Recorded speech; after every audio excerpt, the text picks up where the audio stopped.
காதல் என் கவியே நீ என் அருகில் வந்தாலே ഉലകം ഏനിരുളത്. ഹായ് ഹലോ, കേരളത്തിലെ തന്നെ നമ്പർ 1 വെഡിങ് പ്ലാനേഴ്സ് ആയിട്ടുള്ള ഹാപ്പി വെഡിങ്സ് ഇന്നുള്ളത് നമ്മുടെ സ്വന്തം അൽസാജ് ഗ്രാവിറ്റിയിൽ ഒരു ഹിന്ദു എൻഗേജ്മെന്റ് ഹോസ്റ്റ് ചെയ്യാനായിട്ടാണ്.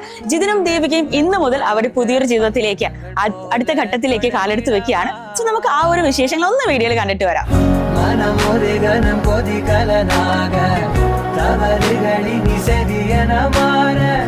தொலைவுகளை தொலைப்போம் ஒன்றாய் வா மனம் ஒரு கணம் கொதிகலனாக